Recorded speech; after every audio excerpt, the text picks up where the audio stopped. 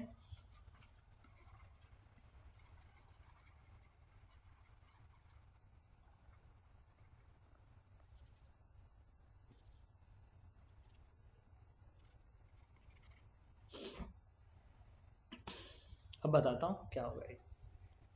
अगर तुम्हें इसे निकालना है ना, ये वाला एरिया कितना होगा बेसिकली, तो हम लोग क्या करेंगे,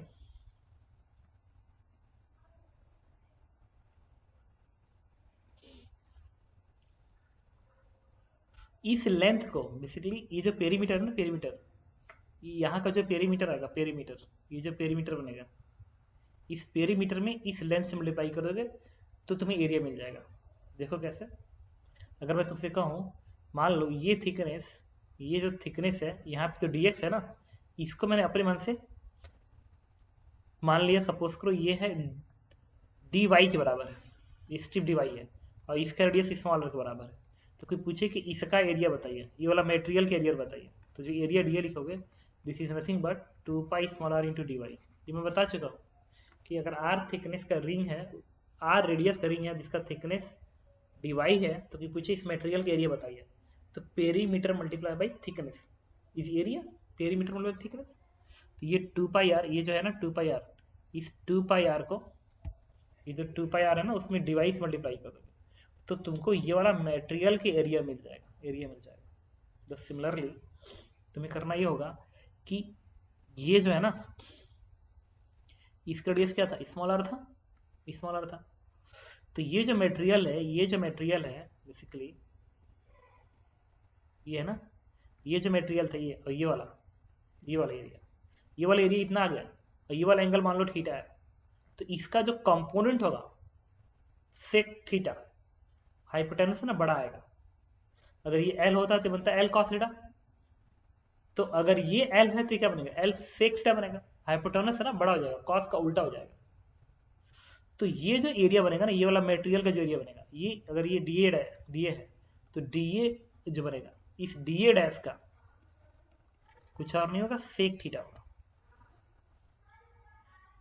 ठीक है, तो ये चीज उठा के आप टेस्ट कर दो, तो इससे जो डी ए आएगा, this is nothing but 2 pi small R D Y,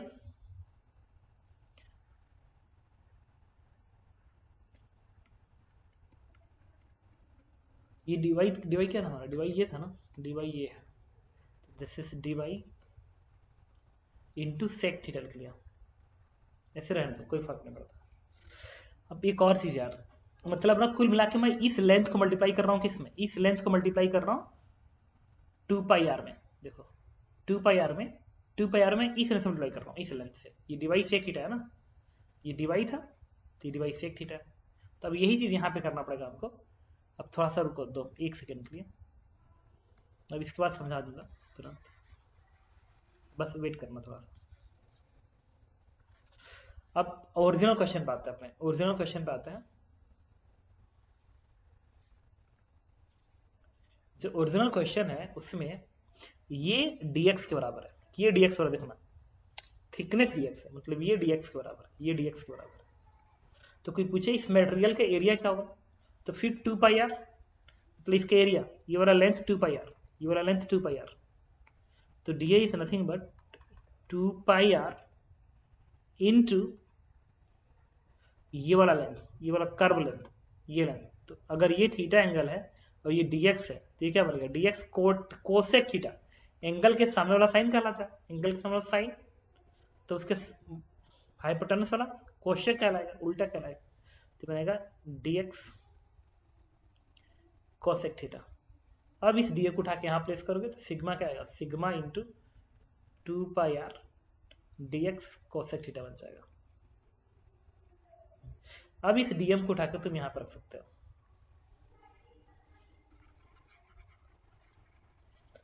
अभी जो वैल्यू आएगी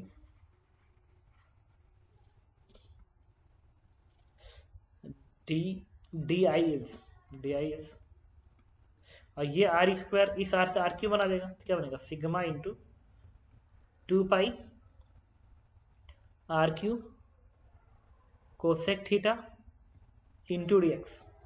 बट अभी ये इंटीग्रेट इसलिए नहीं हो पाएगा क्योंकि यहाँ पे स्मॉल आर क्यू है, स्मॉल आर क्यू है, तो एक बार फिर इसको एक्स के टर्म में इंटीग्रेट करना पड़ेगा, एक्स के टर्म में लिखना पड़ेगा।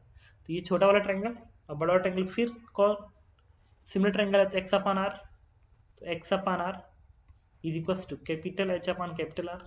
तो यहाँ से स्मॉल आर की वैल्यू क्या आएगी, capital R small X upon H, उठा के यहाँ प्लेस कर दो, तो क्या क्या sigma 2 pi cosec theta small R Q, तो R Q X Q upon H Q into D X. अब इसको इंटीग्रेट करना है मोमेंट ऑफ इनर्शिया के लिए ऐसे। अब एक्स की लिमिट कहाँ से चलेगी, बाकी सब कांस्टेंट बाहर निकाल दिया, अगेन जीरो से लेके कैपिटल एस तक, जीरो से कैपिटल एस तक, तो करोगे इंटीग्रेट तो आई की वैल्यू हो जाएगी 2 pi sigma cosec theta R cube upon H cube, और एच एक्स क्यू का बनेगा एक्स की पावर 4 अपान 4, तो 4 का टर्म नीचे आएगा, और एक्स की पावर 4 एच रख दोगे तो एच की पावर 4 बन जाएगा। तो this moment of inertia is nothing but pi sigma cosec theta upon 2 into R Q into H, but answer तो एम के टर्म में देना है, तो एक बार फिर इसके लिए हमें क्या करना होगा, ओके तो एक बार फिर हमें सिग्मा को लिखना पड़ेगा एम के टर्म में। तो फिर इस चीज को मैं यहाँ पे लिखने जा रहा हूँ, I is equal to pi by two cosec theta R Q into H. अब आ गया सिग्मा, सिग्मा क्या है, total mass upon, sigma mass total area है ना, तो मास अपान हॉलो कोन में मास सरफेस पे, सरफेस पे कर्व सरफेस पे, तो कर्व सरफेस के एरिया लिखना पड़ेगा। तो कर्व सरफेस एरिया क्या होता है, पाई आर एल होता है, pi R L, curve surface pi R, और एल क्या होगा, एल ये दूरी है, एल ये कर्व ये दूरी है ना, एल ये दूरी होगा, this one is the L. और थीटा हमारा क्या था, थीटा हमारा ये वाला एंगल था, याद करो थीटा ये वाला एंगल था ना, तो थीटा ये वाला एंगल है, this angle is theta, this angle is theta, ठीक है। तो तुम L की जगह पे क्या लिख सकते हो, L की जगह पे अगर इस H के टर्म में लिखना हो तो क्या लिखोगे, H कोसेक थीटा लिखोगे, L की जगह पे H कोसेक थीटा, क्योंकि हाइपोटेनस है ना, तो एंगल के सामने वाला साइन कहलाता है।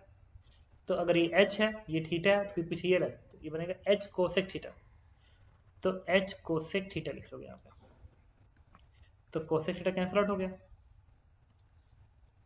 और यहाँ से पाई भी कैंसिल आउट हो जाएगा, H भी कैंसिल आउट हो गया, तो बन गया क्या, M आर स्क्वायर बाई 2, तो हॉलो कोन का मोमेंट से आ गया एम आर स्क्वायर बाई 2, ठीक है। हालांकि तुम इसे याद भी रखोगे और इसका प्रूफ भी जरूरी था, प्रूफ इसलिए कि मैं कोन वाले केस में ना एक चीज है, दोनों को दिखाने का रीजन था कि सॉलिड कोन में याद करो मैं सिर्फ इससे काम चला लिया था, इससे काम चला लिया था, लेकिन हॉलो कोन पे जब गया हूँ ना तो मैं स्लाइंट एज का हेल्प लिया था मास के लिए। ये इंपॉर्टेंट होता है, मिक्सअप नहीं होना चाहिए। सॉलिड कोन के लिए हॉलो कौन वाला एक बार फिर बता दीजिए। हॉलो स्लांट वाला सर वो पार्ट। मैं ये यस कहा था ना कि ये सर। वाला एरिया निकालना पड़ेगा, ये वाला एरिया ना, तो हमें क्या करना पड़ेगा, 2 पाई आर मल्टीप्लाई बाई ये वाला लेंथ मल्टीप्लाई करना पड़ेगा। तो अगर ये dx है, ये dx है और ये थीटा है, तो ये लेंथ क्या होगा, dx cos थीटा होगा, dx cos थीटा होगा, मल्टीप्लाई कर दिया इसका। ठीक है। और वैसे भी देखो ना, थोड़ा सा एक और बात तुम्हें समझ में आ जाएगी अभी, कि जब तुम किसी कोन का वॉल्यूम निकालते हो ना, कोई पूछे इसका वॉल्यूम कितना, वॉल्यूम, तो तुम्हें पता है करना, वॉल्यूम निकालने का तरीका क्या है। देखो वॉल्यूम निकालने का तरीका है कि इस वाले में इस वाले वॉल्यूम को निकाल लो और इसको जोड़ दो, इस वॉल्यूम को जोड़ दो, आ गया नेट वॉल्यूम। तो अगर मैं कहूँ कि ये रेडियस स्मॉल आर के बराबर है और ये डिस्टेंस dx के बराबर, dx बराबर है, तो इस वाले का वॉल्यूम क्या होगा, इस वाले का वॉल्यूम होगा pi R square into D X. Solid disc बन गया ना, या सिलेंडर बन गया, आर dx थिकनेस, तो सिलेंडर का वॉल्यूम क्या होगा, पाई आर स्क्वायर dx। अब ये जो वॉल्यूम बनेगी, ये जो वॉल्यूम बनेगी, ये जो वॉल्यूम बनेगी, it is very very small compare to this one. इसके रिस्पेक्ट में बहुत ही कम है, क्योंकि ये थिकनेस इतना कम है ना, इतना कम है कि अगर तुम और ज्यादा कहोगे तो मैं ऐसे कर दूंगा, डीक्स बहुत स्मॉल है तो ऐसे कर दूंगा, ऐसे ऐसे। तो कोई पूछे कि इस वॉल्यूम में इस किनारे वाले को जोड़ो, क्या फर्क पड़ता है, कोई फर्क नहीं पड़ेगा, क्योंकि ये किनारा वाला volume it is very very small compare to this volume, इसीलिए इससे काम चला लेते हैं। लेकिन जब तुम कर्व सरफेस की बात करोगे, curve surface area, curve surface area में ये वाला आएगा, ये वाला, और ये जो एरिया होगा उसमें, और कोई पूछे ये वाला एरिया बताइए, उसमें बहुत फर्क है, बिकॉज ऑफ कंपोनेंट आ जाएगा। कोई पूछे ये वाला एरिया बताइए, ये वाला एरिया, और इसके नीचे का प्रोजेक्शन ये वाला बताइए, ये वाला एरिया, इसमें तो बहुत बड़ा फर्क है। इस वाले का कंपोनेंट ए बनेगा, या कंपोनेंट में 1/2 1/3 कुछ भी आ सकता है depending on this theta angle. अगर इसको तुम और ऐसे बना लो, ऐसे बना लो, कोई कहे कि नहीं सर हमारा कौन ऐसे होगा, तब थीटा बहुत कम कर लो, नहीं कम नहीं, बहुत ज्यादा कर दो थीटा को, थीटा को बहुत ज्यादा कर दो, तो अभी तुमको और समझ में आएगा बात। देखना स्लैंट वाला, मगर मैं तुमसे कहूँ ऐसा है, ये कौन ऐसा है, अब कोई कहेगी कर्व सरफेस एरिया बताइए, और तुम कहोगे नहीं सर हम अब परपेंडिकुलर करेंगे ऐसे। अब कोई कहे कि सर ये वाला जो एरिया आएगा ना किनारे पे, ये वाला जो एरिया बनेगा ऐसा वाला एरिया, अब इस वाले एरिया में और ये वाला एरिया में फर्क तो क्लियर दिख रहा है, बहुत बड़ा फर्क है, ये तो कई टाइम्स ज्यादा हो गया इससे। इसलिए कर्व सरफेस निकालते वक्त तुम्हें कंपोनेंट का हेल्प लेना पड़ेगा, और वॉल्यूम निकालते वक्त किसी भी कंपोनेंट की जरूरत नहीं है, सिर्फ ये वाला वॉल्यूम निकालोगे और टोटल वॉल्यूम आ जाएगा, क्योंकि ये जो वॉल्यूम बनेगा compare to this volume is very very small. Okay.